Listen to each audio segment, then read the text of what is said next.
So yun nandito, banda dito sa ilalim, ito. So pinakadulo ko siya binutasan, tapos ang ginamit kong tornilyo dito, Allen wrench na Allen bolts na ano, medyo mahaba kasi sa stock na tornilyo ng ating tire hugger. Kasi medyo mahirap siyang ipasok pagka maiksi yung tornilyo. Kaya mas maganda gamitan niyo mas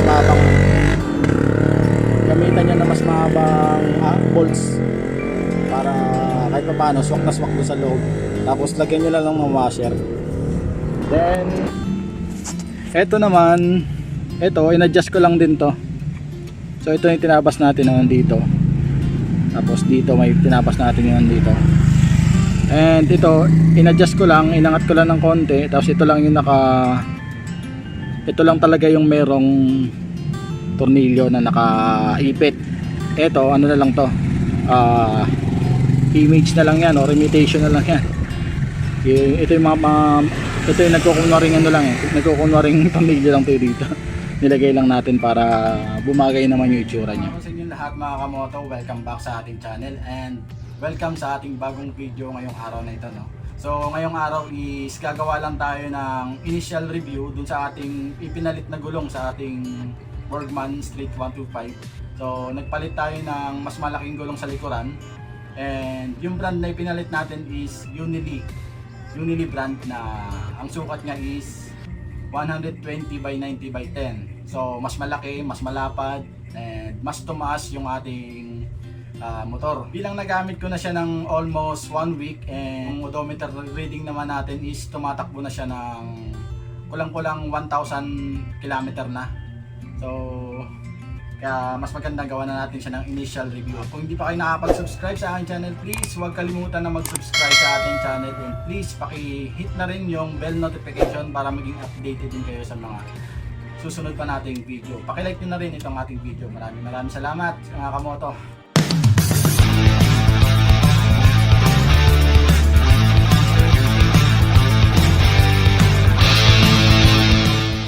Kung mapapansin nyo, no, yung gulong natin is dual sport siya. Pwede siyang gamitin sa pagbabanking. Kung halimbawa mahilig kayong bumanking, mahilig kayong mag-racing, di ba? And maganda rin siya sa mga off-road. And siguro kapag gagamitin mo lang siya sa off-road, kailangan mo lang talagang mag-upgrade ng inyong CVT or yung tinatawag natin na panggili. Kailangan lang nating baguhin yun para mas ma-enjoy natin yung paggamit niya kung halimbawa gagamitin natin siya sa mga off-road na lugar. Pangalawa, napakaganda niyang gamitin, no, sa kalsada. Maganda yung lapat niya sa semento, lalong-lalo na sa mga espalto, yung mga talagang maayos na kalsada dito sa Metro Manila. And nasubukan ko na siya, and okay naman para sa akin. Napaka-stable niyang gamitin. So itong gulong natin is hard compound siya, pero hindi naman ibig sabihin na hard compound is madulas siya, di ba? Kasi may mga hard compound na gulong na talaga namang walang kumbaga mahina yung quality pagdating sa paggamit, then lalo na kapag maulan. So ito hard compound and hindi siya madulas, and nasubukan ko na rin siya ng wet and dry season. Napaganda. Siguro 2 araw na medyo maulan dito sa atin sa Metro Manila, no? And okay naman. Buong araw ako nagmumotor, bumabiyahe sa angkas, and may pasahero pa tayo, and wala naman akong naging problema sa kanya. Pagdating naman sa kanyang appearance, no, napakagandang tingnan ng ating gulong sa likod dahil in-upgrade natin, pinalaki natin siya. Napaka-forma niyang tingnan, and halos same na yung sukat niya sa sukat nung sa harap. Magkasing sukat na sila, and halos parehas na kung titingnan mo kapag naka-side view yung inyong motor. And syempre, marami ako nakakasabay ng motor sa kalsada, especially kapag nasa mga stoplight tayo, no? Marami nang magagandang komento sa aking motor dahil nga dun sa pinalaki natin yung gulong. Parang sila na-amaze sila sa Bergman kapag nakita nila yung gano'n na medyo malaki na yung gulong. Kasi karamihan talaga sinasabi ng iba, pag maliit, medyo negative yung tingin nila sa Bergman. And napakaganda niya rin gamitin kahit papano kapag mayroon tayong back ride o mayroon akong pasahero, or mayroon tayong OBR, no? Subok ko na siya, wala naman ding sumasayad, wala akong naging problema. One time nga may na-experience ako, di ba? May pasahero ako na napakalaking tao. sobrang bigat, medyo mataba. Hindi ko alam yung exact timbang niya, siguro hindi bababa ng 90, ano yun, hindi siya bababa ng 95 kilos. Mas matangkad sa akin, tapos medyo mataba, and talagang ramdam na ramdam ko yung bigat niya. Yung timbang niya plus yung timbang ko, napakabigat na nun. Ako nasa 84 kilos na ako plus yung pasahero ko pa na pagpalagay na lang natin na 90 kilos lang siya, no?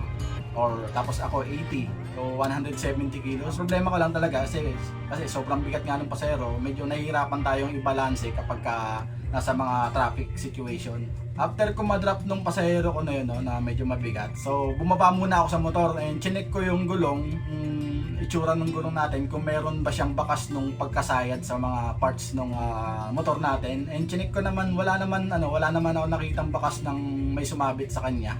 Kasi malalaman natin yun kapag halimbawa may sumasabit sa gulong natin, makikita natin kung may bakas ng sabit ng halimbawa nung sa tire hugger o kaya doon sa shock. Kaya doon sa may yung sa may air filter, yung pinagkakabitan ng tornilyo ng tire hugger ko sa air filter. May nakikita kasi akong mga vlog na may sumasabit na ganon. Pero sa akin wala namang ganon, and malinis yung lahat ng portion ng gulong natin, walang bakas ng sabit. So, dako naman tayo dun sa downside nitong pagka-upgrade natin ng gulong na to. So, ang downside niya lang is kailangan lang natin talagang magtabas ng tire hugger, and kailangan din natin siyang i-adjust para hindi siya sumabit do sa gulong natin, kasi mas malaki nga yung ipinalit nating gulong. Yung video pala nung tire hugger nung pagkatabas natin, nalagay ko na lang sa last part ng ating video, no? Panoorin nyo na lang kung paano discarding ginawa natin doon. Pangalawa naman sa kanyang downside is yung dahil nga nagpalit tayo ng mas malaking gulong, mas malaking size, medyo bumigat din siya, and syempre nabawasan yung ating arangkada. Syempre pati na rin yung top speed ng motor natin. Although hindi naman ako gumagawa talaga ng top speed sa motor, pero napatakbo ko naman siya ng may OBR ako, no? Angkas ko yung asawa ko. Pumunta kami ng Taytay, dumaan kami sa C6, and umabot naman siya ng 85, parang 85 yun. Hindi ko lang eksakto, basta lampas 80. Hindi rin siya lalampas ng 90. Na yun na yung pinaka top speed ko noon, pero hindi pa yun sagad. Siyempre hindi naman tayo talaga nagsasagad ng throttle kapag nagmamaneho ng motor. Hindi ko talaga naging ugali yun sa kalsada. Okay naman, 80 kph pataas, parang siguro tingin ko aabot pa siya ng 90 plus, siguro 95 kung talagang isasagad, basta maganda yung maluwag yung kalsada. And pangatlo, dahil nga syempre bumagal yung arangkada, and parang lumamya yung arangkada natin, and bumagal yung top speed o yung pinakabilis, kailangan na natin siguro mag-upgrade ng ibang parts ng panggilid natin. Sa akin, ang gagawin ko lang dito is siguro yung papalit lang ako ng bola. Gagaanan ko lang ng konti yung bola para kahit papaano malagdagan lang yung arangkada. So ang pakay ko naman kasi dito is arangkada lang, hindi na yung top speed. Kaya siguro bola lang muna yung papalitan ko. So pangapat, gas consumption. Dahil nga nagpalit tayo ng mas malaki at mas malapad, mas mabigat na gulong, nabawasan din yung gas consumption natin, naging mas makonsumo siya ng bahagya. Panoorin nyo na lang yung video natin dito, yan. Panoorin yung video natin na yan, yan yung ginawa kong gas consumption test dito sa motor natin gamit yung 120/90/10 na gulong. So umabot siya dyan ng ng 39.5 kpl. City driving, and consider na rin natin dun yung sobrang traffic. So heavy traffic talaga, halos babad na babad sa traffic yung motor natin nung time na yon. Nung time pa na yon is ang biyahe ko is puro peak hours. Kung familiar kayo sa mga sa Angkas Rider na bumabiyahe, ako bumiyahe ako noon ng 6 AM to 9 AM ng umaga. So yan yung kasagsagan din ng medyo matraffic pa rin kahit paano dito sa area ng Taguig tsaka sa Makati. And papahinga ako tanghali, then babalik ako ng hapon, alas 4 ng hapon hanggang alas 9 ng gabi. So doon pa rin yung peak hours, and talagang napaka-traffic ng kalsada. Angkas rider ako, and laging may sakay na pasahero, kaya laging mabigat yung karga ng ating motorsiklo.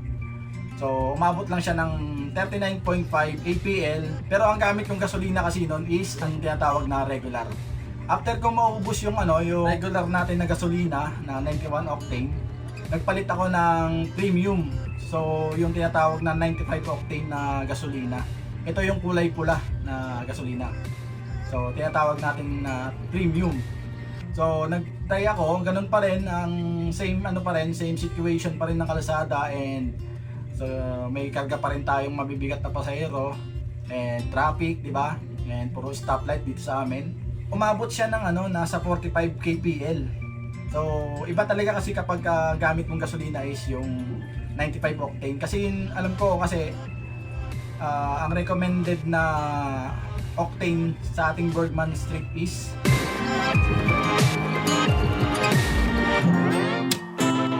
nakita ko kasi sa manual, yung compression ratio ng Bergman Street is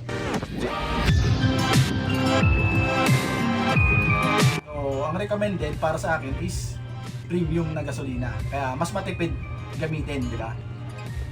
Yung diferensya naman sa presyo ng premium tsaka regular is hindi naman nagkakalayo, halos wala kang piso yung diferensya nila eh. Yung may mga price different ng dalawang gasolina na yan. So overall na review natin dito sa gulong na to is talagang sulit para sa akin. Good thumbs up tayo dito sa gulong na to. Hindi pa natin siya ngayon magagawa ng final review sa performance niya kasi nga bago pa lang to sa atin, almost 1 week pa lang natin ginagamit. Magagawa natin siya ng performance final review kapag napudpud na natin ito, kapag naubos na natin. Siguro mabilis lang naman to sa amin eh, dahil almost araw-araw natin ginagamit yung motor, and hindi tayo bumababa ng 8 oras na paggamit sa biyahe dahil ginagamit natin ito pang hanap buhay.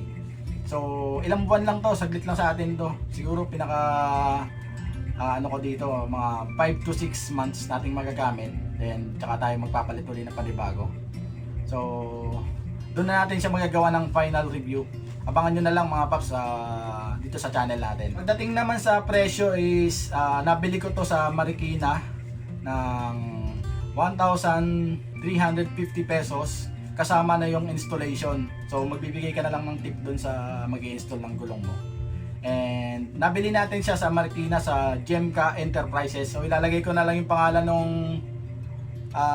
store para may page din sila sa Facebook. Saan lang kayo mag-inquire kung gusto niyo bumili ng ganitong gulong. So napakamura na yun, 1.3, kasi nakikita ko sa iba mas mataas pa eh. Hindi ko na sasabihin dito kung ano-ano mga store yun, or kung sino-sino yung mga seller na yun.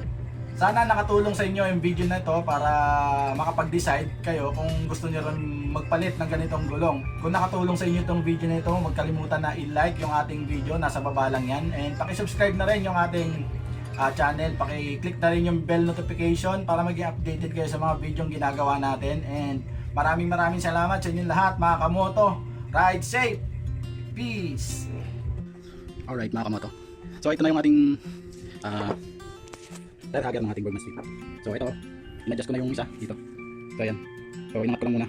Ito yung original na nilalagyan ng bolts, tapos inangat ko lang, tapos nilagyan ko ng isang dulo. So ito, gagawin na natin para niya para maraktan. Dali lang yan. Then dito, sa may bandang ilalim, dito tayo magbubuo sa may bandang dulo. Sinukat ko na sa kanina eh, palanganin kasi ko dito lang natin nilalagay. Kaya mas maganda dito sa may dulo. Then, tapos ito, ito tatabasin natin dito. Yan, ganyan. Ito mula dito, nandito sa dulo. Tapos, alright mga kamoto, ito na yung ating tinabas na tire hugger. So ayan, ayos. Medyo pulidong-pulido yung pagkatabas, di ba? Parang walang nangyari. Alright, so ito binatasan natin dito sa dulo. Ayan.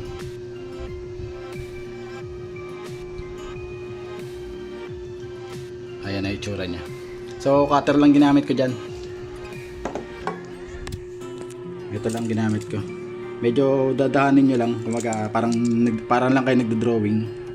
Tapos balik-balikan nyo lang, halimbawa yung dito. Dahan-dahan lang, kumaga. Tapos balik-balikan nyo. Pag halimbawa na na parang nasa nangalahati na yun na guguhitan nyo, kalahati na yung lapat ng yung baon ng cutter nyo, baliin nyo na.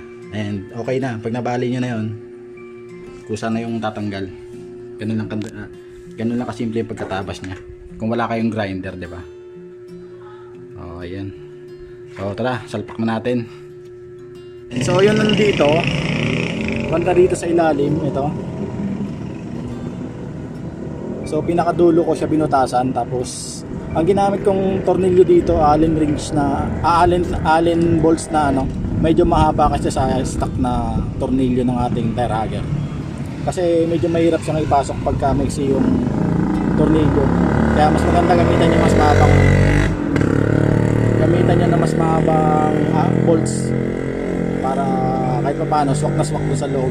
Tapos lagyan nyo lang ng washer. Then eto naman, in-adjust ko lang din to. So ito yung tinabas natin naman dito. Tapos dito may tinabas natin yun dito. And ito, in-adjust ko lang, inangat ko lang ng konti. Tapos ito lang yung ito lang talaga yung merong tornilyo na nakaipit. Ito, ano na lang to, image na lang yan or imitation na lang yan. Ito yung ito yung nagkukunwaring ano lang nagkukunwaring tornilyo lang to dito. Nilagay lang natin para bumagay naman yung itsura nya.